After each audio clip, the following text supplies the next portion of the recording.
Hey, what's up, human geographers? Um, Before I start reading, I just want to double check. If you open up this video, you are looking at the Rohingya Muslim article, the political and cultural migration of the Rohingya Muslims out of Myanmar. So just double check that that is the article that you guys are looking for, and we'll get started. So as I read through this with you, you'll notice there's a lot of terms that I have highlighted. These are just things to help you guys remember what's important in this article. So whenever we get to a word that is highlighted, I'm just going to quickly give you a little background or maybe a definition or information, or just remind you that this is an important thing. Okay. So let's get started. So political and cultural migration. Why Rohingya Muslims are fleeing Myanmar in droves. These two pictures, on the left, you see Rohingya Muslims that are leaving Myanmar and going to Bangladesh. On the right, remember, human geography class, we need to know where in the world we're talking about events and things that are happening. So Myanmar is this red country on the map. So we're looking at Southeast Asia. So here we are in the United States for class right now. We are talking about Myanmar, this red country over here in Southeast Asia. All right. So the Rohingya Muslims are a minority group in Myanmar, a country in Southeast Asia. The Rohingya are treated very poorly. Their situation has been getting a lot of attention recently, and the United Nations has criticized the government of Myanmar. So Rohingya Muslims, that's highlighted because they are the group of people that we are talking about. We're talking about the Rohingya Muslim migration, okay? Myanmar is where they are leaving, okay? They are exiting Myanmar. They are immigrants of Myanmar. You'll notice I also highlighted the United Nations. The next section will talk a little bit about what the United Nations is. But just so you know, if the United Nations says that someone is doing something wrong, that's a really big deal. People listen to that because the United Nations, almost every country in the world has some type of representation in the United Nations. Almost every country in the world listens to what the United Nations has to say. So if the United Nations says that you're doing something wrong, most of the world is going to agree. You're probably doing something wrong, okay? Treatment described as ethnic cleansing.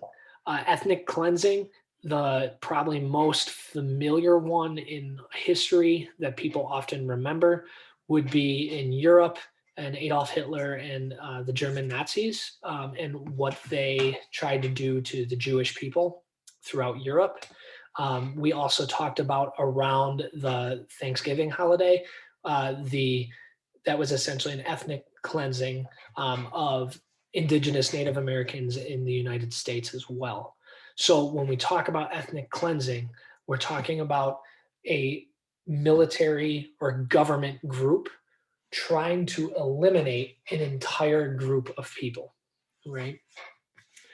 So the United Nations, or UN, is made up of representatives from nearly every country. Zaid Rad Al Hussein is the top UN official for human rights. He called the treatment of Rohingya Muslims ethnic cleansing. Ethnic cleansing is the killing or removal of a particular group from a country. The UN official said Myanmar's military and Buddhist villagers are terrorizing the Rohingya. Their villages have been cleared out and burned. The Rohingya are being forced out of the country. 400,000 have fled to Bangladesh in the past month. Even after mistreatment since the late 1970s, 1.1 million Rohingya remain in Myanmar. However, more than 400,000 have escaped to neighboring country Bangladesh in the past month. Notice I have this highlighted. It's really important. We know that the Rohingya Muslims reside in Myanmar. That is the country that they're living in. But they're emigrating, they are exiting that country, they're being forced to, and they are going to Bangladesh. So they are immigrants to Bangladesh. Okay. Hundreds of thousands of Rohingya refugees already live there. Most are women, children, and the elderly. Conditions are unpleasant, food is scarce, aid agencies are worn out from trying to help. The monsoon rain is torrential. The country of Myanmar is also known by its former name, Burma. The name was changed by military rulers in 1989. The human disaster has captured the world's attention. It is also causing some confusion, though. Didn't Myanmar just make changes to become a freer country? Isn't it led by Nobel Peace Prize winner Aung San Suu Kyi? Why are Buddhists, a group known for seeking enlightenment and fair treatment, treating Muslims so violently? How did we get here? The mass escape of Rohingya from Myanmar has connections to events that took place hundreds of years ago. So, quick break here. Just like a lot of things in history, this did not just start. The country of Myanmar, the government of Myanmar did not just start being mean to this group of Rohingya Muslims. It's something that throughout history has gotten worse and worse and worse. Okay, excuse me. Muslims lived in Myanmar long before the country was named Myanmar. They were both traders and slaves captured from nearby Bengal by the king's army. Over time, they developed a language. The Rohingya Muslims have always been seen as outsiders by other native people of Myanmar. Native people in the region resent the Rohingya Muslim people. They think the Rohingya are taking their jobs. Sometimes the tensions have turned deadly.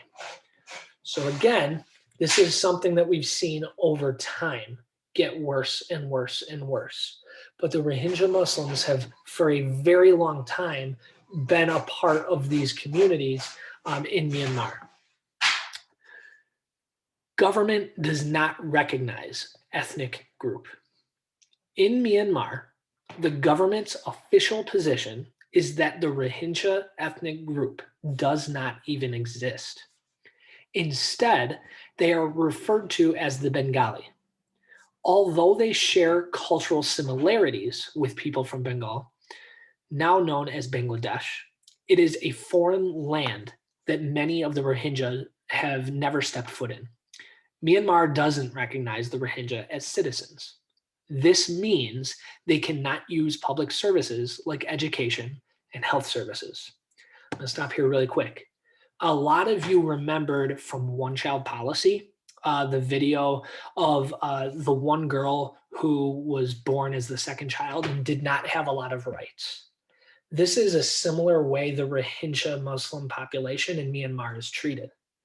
They are not seen as citizens. So that means that they don't get things like birth certificates. And if you don't have those things, some governments will make sure that you cannot use things like libraries, that you cannot go to school, that you cannot do a lot of these public services.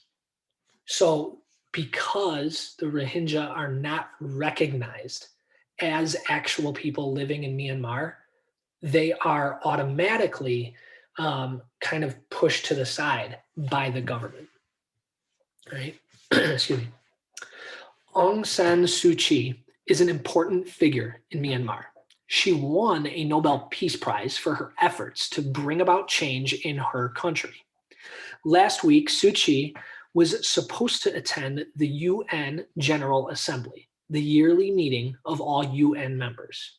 Instead, she stayed in Myanmar and gave a speech there.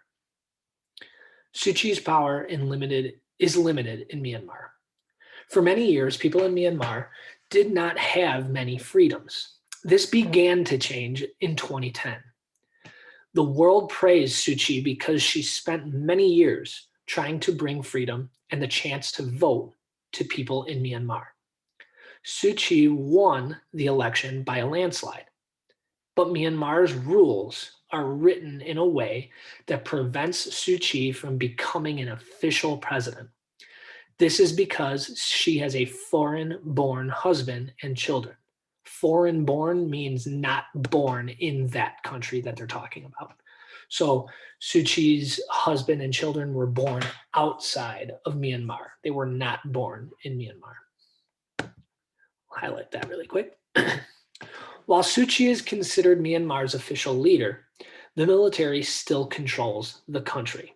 That means the military could replace Suu Kyi if they felt that she was interfering with their plans.